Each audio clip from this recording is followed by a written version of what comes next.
o normal é não doer. Isto é preciso ser muito claro, porque há mulheres que já decidem não amamentar, nem tentam, com medo da dor que vão sentir. A amamentação é o início da vida deste bebê. Muitas mães ficam derrotadas porque tiveram que introduzir, porque estavam mais cansadas, porque houve vozes externas que foram dizendo que agora já não era suficiente o leite delas. O leite materno é o único alimento que existe que tem células que combatem as células cancerígenas. Isto são fábricas, não são armazéns. Olá e bem-vindos, eu sou a Valéria Ferreira, vossa anfitriã do podcast Educação Parental. Esta é uma nova temporada, uma temporada que traz novas atualizações. Temos melhorias no nosso estúdio, temos um site que está em construção, vai ser lançado em breve, temos novas parcerias emocionantes e o melhor é que nesta temporada quem dita o rumo dos episódios és tu. Quem nos partilha os tópicos para se falar aqui no podcast és tu. E nós então aqui vamos abordar realmente aquilo que é importante para ti, para te inspirares, para aprenderes, mesmo com informação e conhecimentos mesmo de valor. Então, sem mais delongas, hoje vamos começar aqui. Temos o primeiro episódio com a Daniela. Olá. Daniela é terapeuta, é mãe de 4 filhos, osteopata infantil, formadora e consultora de amamentação. Certo. Bem-vinda, Daniela. Antes de passar a palavra para ti, eu gostava de fazer só assim uma pequena introdução e dizer que eu conheci-te num workshop, Os Segredos do Bebé. Certo. E foi logo no primeiro momento, no primeiro momento, que eu vivi a Daniela e tu começaste assim muito entusiasmada a falar. E além do teu profissionalismo, isso é logo aí senti, o que eu gostei foi a tua abordagem assim acolhedora e muito empática com as mães. Quem és tu, Daniela? Então, eu sou fisioterapeuta, mas antes disso sou uma pessoa que sou apaixonada por aprender e vou aprendendo ao longo da minha vida também os temas que me vão tocando, não é? Acho que um pouco todos nós fazemos isso. E então a minha vida foi-me encaminhando também na minha profissão e eu vou-me especializando nos temas que também me foram tocando enquanto mãe. Então eu sou fisioterapeuta e depois comecei a trabalhar com crianças na área respiratória, mas percebi que aquilo não respondia a tudo. Comecei a perceber que havia muitas alterações nas crianças que a fisioterapia só não conseguia responder. Na altura o meu marido estava a estudar osteopatia e fomos cruzando informações e eu fui percebendo que espera que há aqui uma ferramenta também importante e que me pode ajudar. Depois fomos pais e tchanã, porque é muito giro ver nos filhos dos outros. É giro no sentido que não nos toca tanto, apesar que podemos ficar preocupados e sensibilizados com alguns casos, mas enquanto profissionais de saúde fechamos a porta e vamos para a nossa casa, não é? E com os nossos filhos não. E logo desde o primeiro filho nós fomos tendo desafios, como todos os pais vão tendo, e fomos encontrando então aqui na osteopatia, na amamentação, aqui em várias áreas, respostas para os nossos desafios. Então eu sou uma construção do meu caminho, não é? E sou então hoje em dia trabalho com osteopatia infantil, fisioterapia pediátrica e com amamentação, que é assim a minha grande paixão. Ainda que eu trabalho com bebés no geral e crianças no geral, mas a amamentação é assim aquela cereja no topo do bolo do meu dia. Sim. Daniela, as nossas, são mais as mães da nossa comunidade do podcast Educação Parental que têm muito interesse em saber mais sobre este delicado universo da amamentação. e hoje gostava que abordássemos mais este tema. Para mim, pessoalmente, a amamentação, eu não estava preparada. Fiz o curso de preparação para o parto, mas na verdade não me preparei ou não era aquilo que eu imaginei.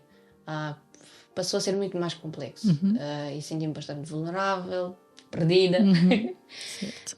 Então hoje eu gostava que falássemos sobre isso, é mesmo importante. E gostava que vou-te convidar para partilhar um bocadinho da tua experiência como mãe sobre a amamentação. Certo. Então, eu também fiz o curso de preparação para o nascimento. Aliás, eu era preparadora do parto, eu fiz formação em fisioterapia pélvica também e acompanhava grávidas e tinha a formação portanto, eu tinha o conhecimento, só que o giro destes cursos de preparação para o nascimento é que eles preparam para o nascimento. E o bebê nasceu, e agora? Portanto, sim, eu penso que se aborda de forma muito superficial alguns temas como a amamentação, os cuidados primários que se tem com um bebê recém-nascido, mas na verdade não se aprofunda. E é mesmo importante aprofundar este tema dos cuidados ao recém-nascido e da amamentação, porque esta informação muito ao de leve não nos vai ajudar, não é suficiente. E há uma razão para isto. É que hoje em dia nós não estamos habituados a ver bebés mamarem. Nós não crescemos em comunidades em que vemos as mulheres terem bebés, a educar os seus bebés, a passar pelos desafios que todos têm com os seus bebés. E, portanto, quando chegamos à nossa vez de termos o nosso bebê, ele nasce, e agora? Não é? E agora o que é que eu faço com ele? Eu senti exatamente o mesmo, e penso que a maior parte das mulheres que não faz uma viagem pelo conhecimento que é isto de se ter agora um bebê, acaba por ter este choque de realidade, ok? Eu recordo-me que quando nós tivemos o nosso primeiro filho, tivemos na maternidade 2-3 dias, o normal. Lá tínhamos algum apoio, apesar de que ele magoou-me imensas maminhas, eu já estava cheia de fissuras, e quando chegámos a casa ele chorou 3 ou 4 vezes e nós ligámos para a maternidade e dizia, ele está a chorar, o que é que eu faço?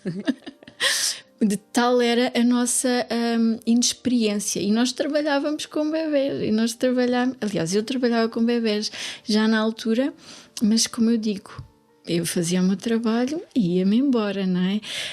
E portanto, eu acho que todos os pais sentem esta dificuldade, e não há eu acho que as pessoas pensam muito que vão ter um instinto, não é? As coisas vão acontecer naturalmente, nós sempre fizemos isto.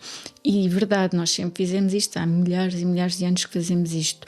Só que o que aconteceu aqui foi que esta linha de crescermos em comunidades em que vamos aprendendo com as experiências das outras mulheres e dos outros casais à nossa volta se perdeu, foi interrompida, talvez desde a geração entre as nossas mães, se calhar, porque nas nossas avós, pelo menos nas minhas avós, eu recordo-me da minha avó contar que eram as vizinhas que iam lá fazer o parto, ajudar no parto, não? As parteiras eram as vizinhas, e portanto...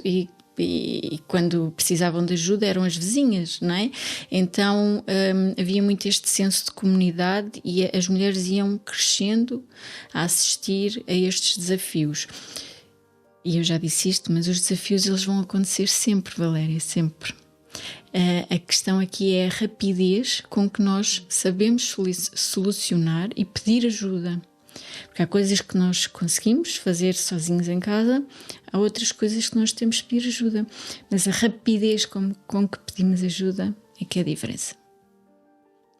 Eu agora foi assim uma imagem para trás de 4 anos e meio, e também foi nos primeiros dias, nós ainda durante a maternidade também ainda tinha já uns desafios, mas tinha esperança de chegar a casa, ficar no conforto, é que ia melhorar. Estava com aquela expectativa de ia ser melhor, ia nos habituar com o bebê. Só que não aconteceu assim, pelo contrário. E eu lembro-me que pronto, também estava magoada, aquela não é nada, não deseja a ninguém. Mesmo por isso que é tão importante falar da amamentação, porque é um tema tão sensível e pode correr bem, como pode correr não nada bem, ou mesmo, para mim, eu lembro que aquilo era um pesadelo. Um pesadelo. Filme de terror, não é? Sim, eu lembro-me, não quero exagerar, mas antes de amamentar eu chorava, mesmo lágrimas de crocodilo, nada a exagerar, porque magoava, mas sabia que tinha que amamentar. É porque depois tinha isso, eu sabia que tinha que amamentar, mas estava mesmo assim, congelava, não sabia o que fazer, e depois era eu que estava congelada, mas eu tinha que amamentar. Depois o bebê também sentia e depois começou a perder peso, e depois a terceira pessoa que sofria muito mais era o meu marido, porque estava ao lado, mas não sabia o que fazer. Sim. E isto é tão importante, mesmo alertar agora às mães, porque não é preciso passar por isso. Não. Não, e há uma razão por teres passado por isso, não é? Porque apesar de ser comum haver desafios, eles não são a norma. Percebes? Portanto, o normal é o bebê amamentar, a mãe amamentar, o bebê mamar e a coisa correr bem. A questão é que às vezes há pequenos detalhes que vão comprometer o processo e vão ou magoar a mãe ou fazer com que o bebê não esteja a extrair o leite suficiente para ganhar o peso adequado. Portanto, há aqui pequenas nuances que podem não parecer muito significativas, mas que vão tendo o seu impacto. Portanto, o normal é não doer. Isto é preciso ser muito claro, porque há mulheres que já decidem não amamentar, nem tentam, com medo da dor que vão sentir, porque acham que é a norma. Não é a norma. A norma é não doer. Agora, é comum haver pequenos detalhes que precisam de atenção, e por isso é que é tão importante as mulheres procurarem informação antes de terem o bebê. Isso era assim o ideal, porque, e eu posso partilhar a minha experiência, eu tive 2 experiências de amamentação que não correram bem por dores, porque os bebés não ganharam peso, portanto, aquilo que nós não queremos. Depois fiz formação em amamentação e quando tive a minha terceira filha, eu já estava preparada, eu já sabia quais podiam ser os problemas, como é que eu podia atuar. E atenção, formação enquanto mãe, não era enquanto profissional, era enquanto mãe. Eu fiz workshops específicos de amamentação, eu e o meu marido, porque eu acho muito importante, e isto é um tema que é do casal. Apesar de ser a mãe a amamentar, tem que ser o casal ou a mãe e quem vai estar com a mãe, se for uma mãe solo, por exemplo, uma mãe solteira, alguém tem que apoiar esta mãe, porque no momento da dor, no momento das hormonas descontroladas do pós-parto imediato, é preciso ter alguém que esteja alinhado connosco e que se lembre, às vezes, de alguns pormenores que nós podemos não nos lembrar. Então, quando a minha terceira filha nasceu, ela nasceu com um torcicolo, um pequeno torcicolo, porque ela nasceu com o cordão à volta do pescoço, e logo no recobro ela magoou-me uma das maminhas. Na primeira mamou super bem e quando veio à segunda ela magoou, e eu percebi logo que havia ali qualquer coisa. E entretanto fomos logo para o quarto, foi uma coisa muito linear, porque correu tudo bem, e quando cheguei ao quarto eu disse logo ao meu marido: olha, ela magoou-me. E ele começou logo a mexer na bebê e percebeu logo, corrigiu logo o torcicolo e acabou ali. Ela nunca mais me magoou. Portanto, aquele bebê ia-me fazer o quê? Ia-me fissurar as maminhas todas, pelo menos uma delas. Ia começar a bola de neve dos problemas na amamentação. Percebes? E nós conseguimos atuar. É claro que eu tenho um trunfo, não é? Que é o meu marido trabalhar na mesma área que eu e eu também ter este skill. Se ele não estivesse lá, podia ser eu a corrigir. E a maior parte das pessoas, se calhar, não tem estes skills, mas pode saber que, espera aí, há aqui qualquer coisa que não é normal, eu preciso procurar ajuda. Saber procurar ajuda. Exatamente, seja uma consultora da amamentação, seja uma terapeuta da fala, seja um osteopata, alguém que trabalhe com a amamentação e que possa ir guiando este bebê e esta mãe no caminho da solução. Porque às vezes não é com o primeiro profissional. Às vezes não é a osteopatia que vai corrigir a amamentação, às vezes é preciso outras skills que nós não temos, às vezes é o terapeuta da fala, às vezes basta uma consultora da amamentação ajudar a mãe a posicionar o bebê, a reconhecer os sinais de fome do bebê, que muitas mães não sabem reconhecer. Portanto, há aqui tantos detalhezinhos que podem fugir e começar a levar o caminho para um lado mais sinuoso e não um caminho mais linear, e portanto esta informação prévia faz todo o sentido na gravidez, que é para logo no início, logo nos primeiros dias nós conseguirmos atuar, porque estar a amamentar com dor, eu já tive aí. Eu sei o que é isso, e sou super empática com as mães que me chegam ainda todas as semanas. Ainda quinta-feira tive uma mãe que veio com o seu bebê que está com 4 semanas e desde a maternidade que magoa. Como é que aquela mãe vai amamentar? Ela já vai amamentar a fugir. E eu como se me tivesse a ver, porque eu lembro-me dessa dor de querermos amamentar o nosso bebê e não conseguirmos, e estarmos com aquela luta interna de isto dá-me tanto, mas eu quero tanto. E portanto, não é normal doer. Isto é tão importante que passe. Não é normal doer. Procurar ajuda. É procurar ajuda, mas primeiro procurar informação. Tá bem? Se estiverem naquela fase de ainda estão grávidas ou ainda estão a pensar ter um bebê, informem-se, até para poderem passar por este processo de adquirir informação ainda sobre, sem pressão, não é? Quanto mais cedo melhor, a verdade é essa. Tenho uma familiar que está grávida agora. E falei-lhe da amamentação, mas falei-lhe, claro, não queria contar muito, porque cada situação é uma situação. Certo. E eu vejo, não quero muito alertar, mas ao mesmo tempo eu quero ajudá-la mesmo a passar esta informação. Certo. Por favor, procura mais informação. Certo. Que não é assim, nós vemos muito nas redes sociais, na publicidade, na televisão, por todo lado, esta ideia de amamentar é natural, vemos assim uma mãe zen com o bebê assim no colo, e temos muito esta ideia, e eu também estive aí, que vai ser tudo natural, mas na verdade o primeiro momento não é natural.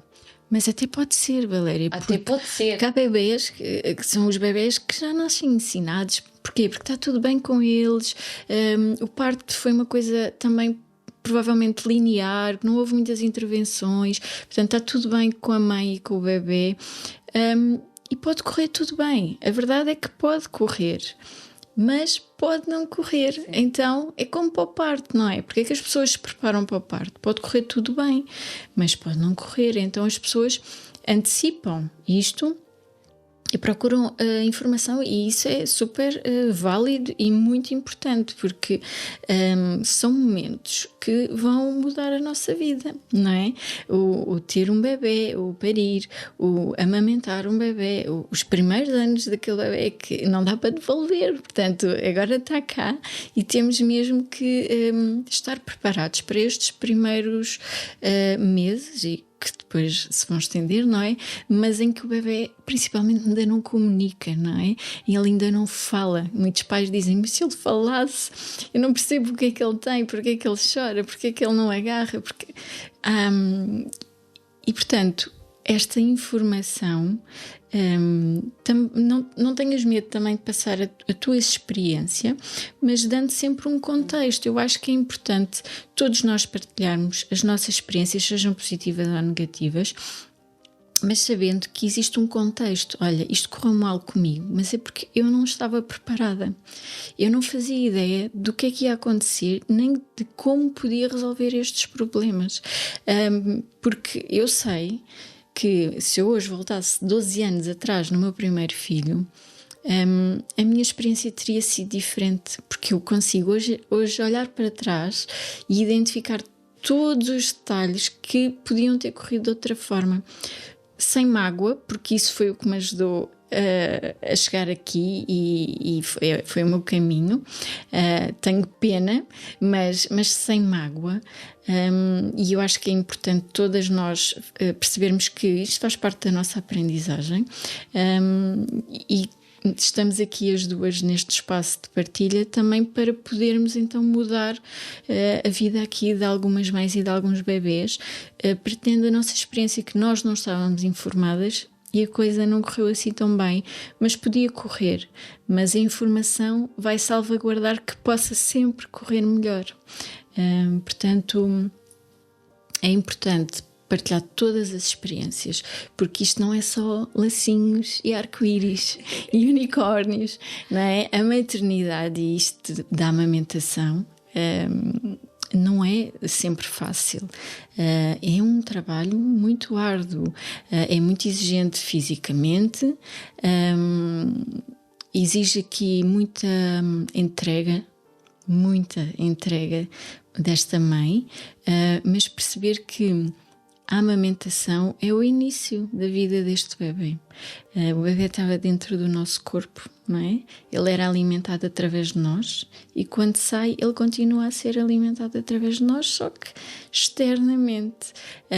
Então é só entender que há uma dedicação, é como na gravidez, há muita entrega, é cansativo, não é só arco-íris, não é? Não há opção, o bebê está a crescer dentro de nós e é um momento de entrega. E quando o bebê nasce, é um momento de entrega também. Eu acho que as expectativas em relação à amamentação às vezes também não estão muito adequadas, nem o que é que se vai passar, nem o tempo que se passa a amamentar, não é? Eu acho que nenhuma mulher prevê o tempo que isto demora.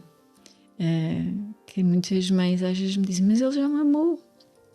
Ele mamou agora aqui na sala de espera antes de entrarmos no seu consultório. Sim, mas ele está com fome, ele apresenta sinais de fome. Ok, então é para dar a comer. É para dar a comer. Já passei também por isso outra vez. Exato. E é um ritmo, é gradual, não é? Primeiro o bebê é muito dependente na amamentação e não só. Tem refeições mais frequentes, às vezes mais longas, outras vezes não.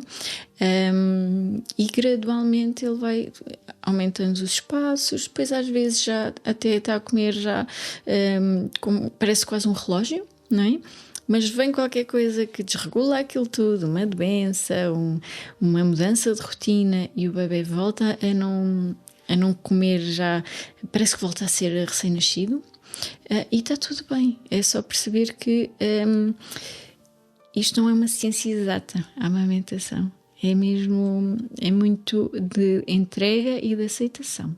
Eu usaste a palavra certa. Uma mãe da nossa comunidade partilhou que foi contigo, Daniela, que ela aprendeu sobre a relactação. Ok. Eu também não conhecia, então ele também queria que isso fosse partilhado com mais mães. Então, o que é a relactação e para quem é que... Então, a relactação é uma mãe que já deixou de amamentar ou que ainda está a amamentar, mas com muito baixa frequência, amamenta uma vez por dia, quando se começa a alimentação mista, já com leite artificial, mas que decide que não, eu quero voltar ao leite materno exclusivo. Isso é possível. Há muitas mães que acham que a partir do momento que introduzem o biberão, já não há volta a dar. Mas existe essa possibilidade. Até existe a possibilidade de uma mulher que não esteve grávida induzir a lactação. Por exemplo, uma mulher que adote um bebê, ela pode induzir a lactação. Portanto, nós temos glândulas existem mecanismos que nós podemos induzir então a produção, o aumento de produção do leite. Portanto, é só aqui eu tenho muita pena de muitas mães não saberem disto, porque muitas mães ficam derrotadas porque tiveram que introduzir, porque estavam mais cansadas, porque houve vozes externas que foram dizendo que agora já não era suficiente o leite delas, que é falso. O leite não é fraco. Portanto, às vezes o bebê não está a beber o leite que precisa, mas existe um retorno. É claro que existem timings para se fazer esta relactação, que não são muito claros também, mas à volta de 8 semanas após esta redução ou este acabar. Mas há mulheres que já fizeram isso há mais tempo e conseguiram fazer a relactação. É um processo exigente, porque vai exigir que esta mãe esteja a estimular as mamas, as glândulas de uma forma mais intensa, para que as maminhas percebam: é preciso produzir mais leitinho. E porque isto é importante as pessoas perceberem. Isto são fábricas, não são armazéns. Portanto, se eu começar a ligar as máquinas ao máximo, elas vão produzir leite ao máximo, ok? Se eu começar a abrandar os motores, ou seja, se eu puser o bebê menos vezes a mamar, ou um estimulador, seja uma bomba, seja extração manual, seja o que for, que estimula a mama, elas então vão começar a reduzir. Portanto, a relactação é aqui uma peça importante para estas mães que podem ter sido induzidas em decisões que não eram as suas, porque pode ser, e está tudo certo, mas se não é a sua decisão, e há muitas mulheres que se arrependem deste caminho, então podemos voltar atrás e tentar então induzir ao máximo esta relactação e fazer com que o bebê tenha pelo menos o máximo de leite materno à sua disposição. Obrigada pela partilha. Agora, muitas mães que nos estão a ouvir, então afinal existem mais soluções. Existem, sim. Isto não é um caminho só de ida, não é? Não tem só um sentido. Podemos andar para a frente, para trás. Portanto, há várias formas de nós recuperarmos, seja com suplementação, mas assim, o estímulo físico é sempre o mais eficaz. Mas há várias ajudas que nós podemos utilizar para esta relactação. Se calhar os suplementos são os mais conhecidos, não se calhar os suplementos mais eficazes, os que existem no mercado assim mais conhecidos, mas o estímulo físico é sempre o mais eficaz. Ou seja, quando uma mãe diz que quer aumentar a produção, o que nós temos de dizer, então temos que pôr este bebê a mamar mais vezes. Se o bebê não mama corretamente, porque tem um freio curto, porque tem algum problema que não está a fazer com que ele tenha uma sucção eficaz, então temos que pôr estas maminhas com umas bombas com uma potência adequada. No caso, teria de ser uma potência hospitalar para ser mais potente, para estimular esta glândula a começar a produzir mais leite. O estímulo físico é sempre o mais eficaz. Okay. Daniela, e quanto à pressão externa que muitas mães recebem, principalmente sobre a forma como amamentamos ou a duração, eu, por exemplo, no meu caso, eu tinha ouvido a recomendação de amamentar durante 2 anos e parecia que estava aqui escrito: Valéria, tens que amamentar durante 2 anos, ponto, sem perguntas. E eu lembro-me que faltava 1 mês para ter 2 anos, era de manhã, tinha a menina a amamentar, e de repente senti o meu corpo já não estava a dar resposta e eu desmaiei. E depois descobri que estava grávida. Então, Daniela, vou-te perguntar como é que nós podemos lidar com estas pressões. Sim, é muita pressão às vezes que as mães recebem, para termos nós próprios mais decisão sobre as necessidades nossas, do nosso corpo e do bebê. Então, eu devolvia-te a pergunta de outra forma. Porque não achas que a pressão é também para desmamar mais rápido? Com tanto marketing que existe de biberões e de leites adaptados, e que vemos na televisão o bebê que bebe o biberão e depois dorme a noite toda, está muito tranquilo no berço a dormir. Estas imagens muito subliminares que estão ali, que vai passando esta imagem de que um bebê que bebe um leite artificial é um bebê mais tranquilo, a mãe e o pai estão mais felizes, que dorme melhor de noite, que dorme melhor, não é? E quando é um bebê que amamenta, está uma mãe exausta, toda descabelada, não é? Então eu acho que não deve haver pressão nem para um lado nem para o outro, honestamente. Quando se fala dos 2 anos, é o que está preconizado como sendo o fisiológico. Pelo menos 2 anos, o bebê vai para ser alimentado com leite materno, pelo menos até aos 2 anos. Sendo que os primeiros 6 meses exclusivamente com leite, sim, leite, 6 meses. Isto também é difícil, porque aos 4 meses já te começam a dizer: então vamos preparar para a introdução alimentar, ou porque sim, ou porque o bebê vai para a escola, ou porque a mãe vai trabalhar. Não há necessidade. Todas as grandes organizações reguladoras da saúde do bebê dizem que são 6 meses em exclusivo de leite, seja materno ou artificial, mas é leite, porque o bebê não está preparado para consumir outro alimento antes disso. Pelo menos 6 meses. Depois há aqui outras nuances para a introdução alimentar, mas estamos aqui na amamentação.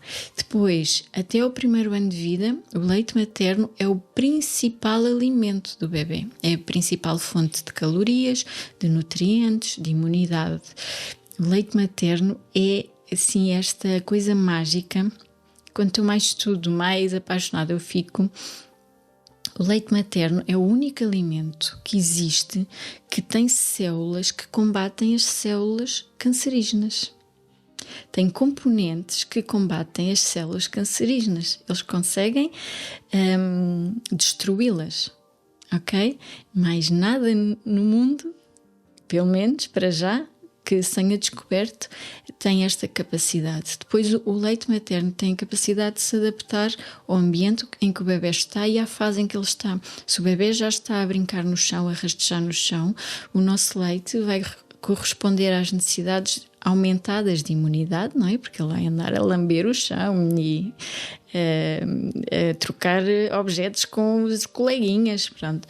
Então, o nosso leite tem a capacidade de se ajustar, portanto, a parte imunitária, e é a última que desaparece do leite materno, é esta capacidade de ajustar os anticorpos e a parte da imunidade do leite que o bebê precisa naquele momento, só o leite materno tem.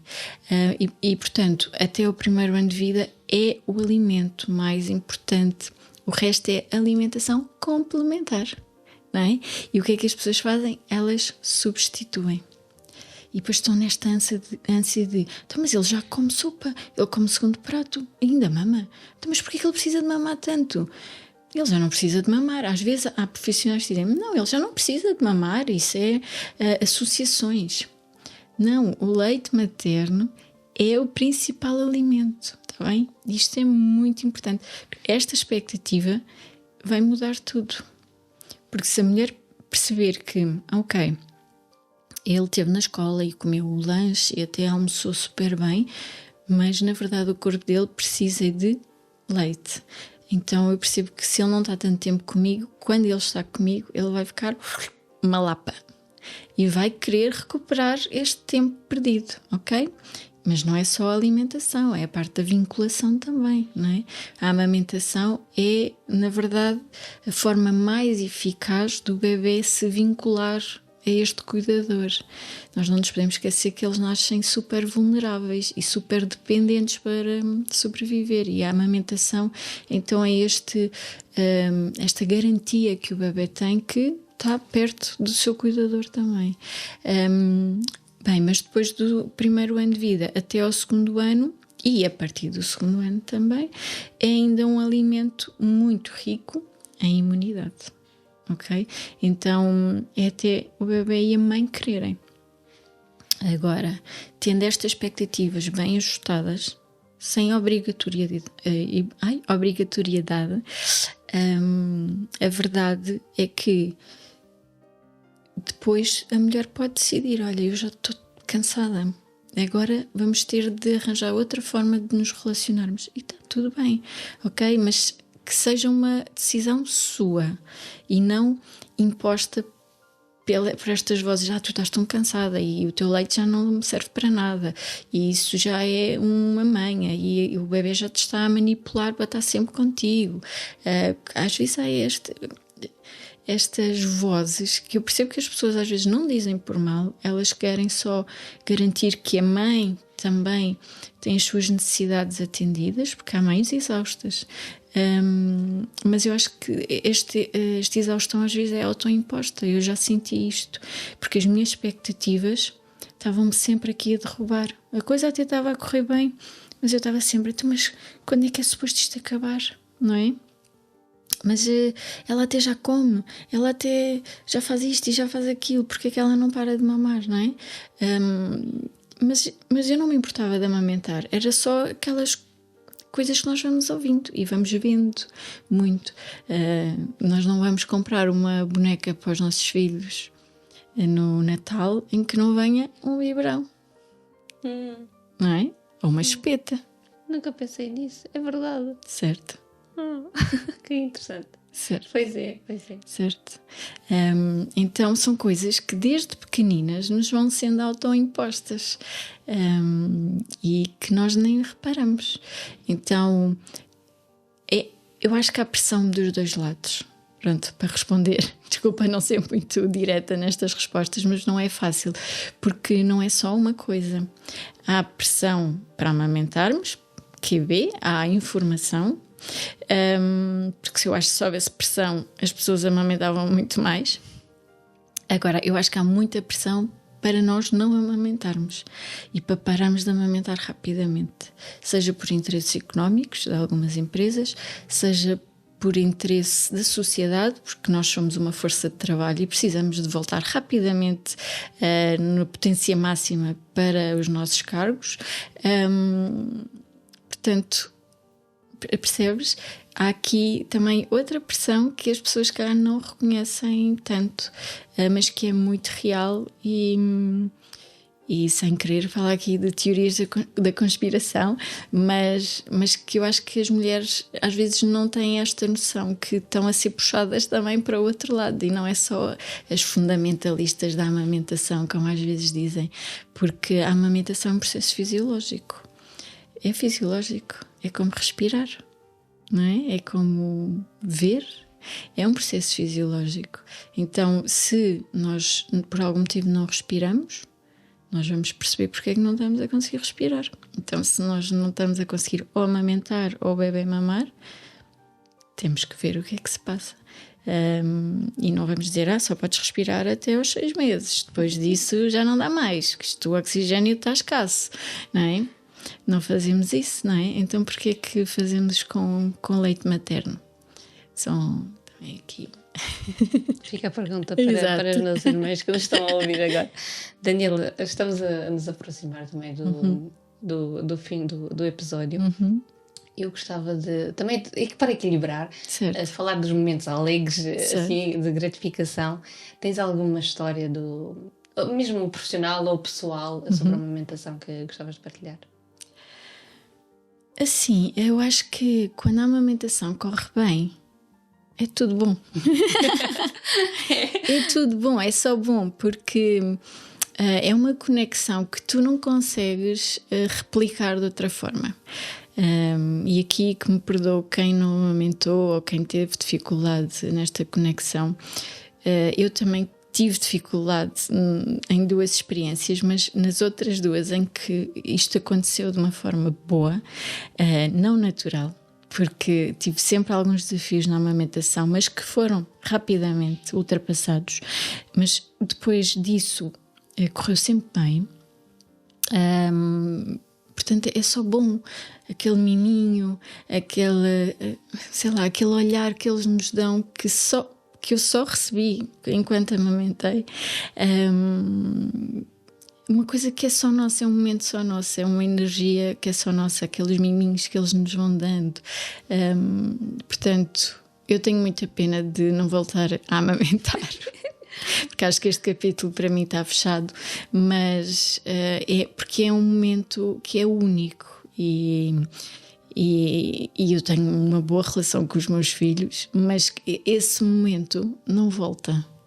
Ali, quando acaba a amamentação, acabou. E eu lembro-me quando o meu último filho mais novo deixou de amamentar naturalmente, em que ele, um dia eu cheguei do trabalho, ele veio para o meu colinho como era normal, eu tirei a camisola, ele foi à maminha, só que em vez de mamar ele encostou a cabeça na maminha e ficou a dar festinhas no meu peito e pronto, e daquela vez não mamou. À noite eu tentei oferecer outra vez, ele fez a mesma coisa e percebi, ok, acabou. E ficou ali aquela, por um lado eu estava muito cansada porque 4 filhos, não é? E trabalho e vida a acontecer, e também estava naquela coisa de eu gosto tanto de amamentar, mas eu estou cansada.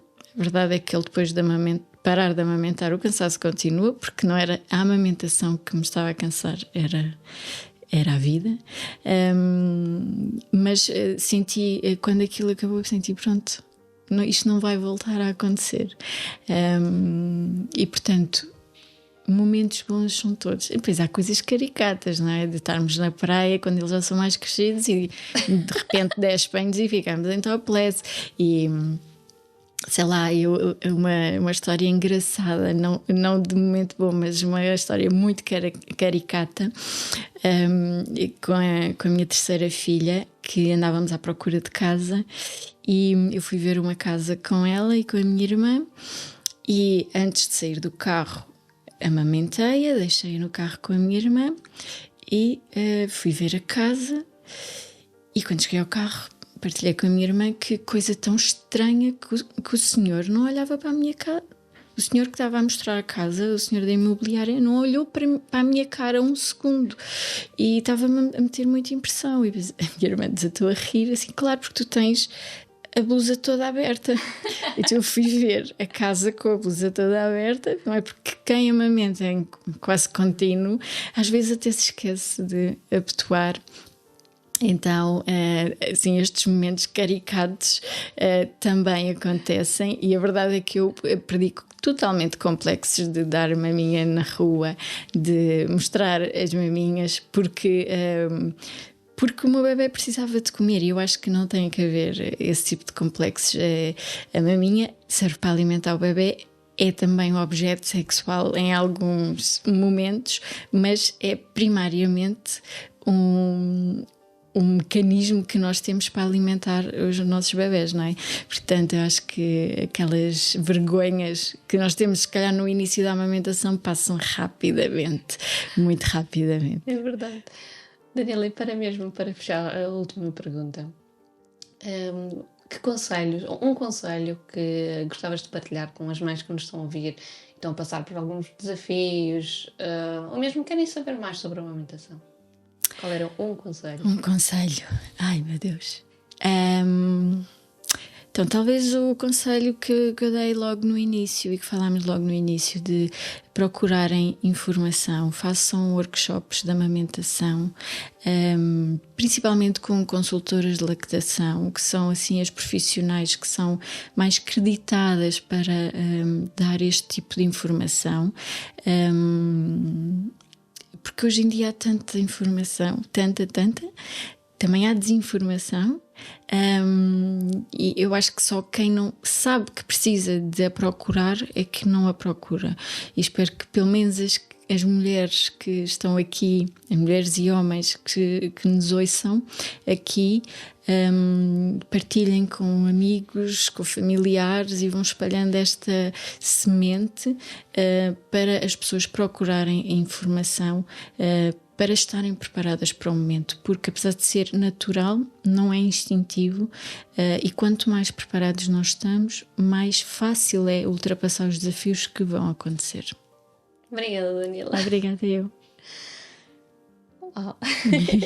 E estamos aqui a fechar o episódio da segunda temporada. Vamos adicionar na descrição os links onde podem encontrar a Daniela, se quiserem partilhar com as pessoas que mais precisam. E não esqueçam de subscrever e deixar os vossos comentários. Podem partilhar as vossas histórias engraçadas também. E estamos aqui para apoiar. Obrigada. Obrigada. Obrigada, Valéria.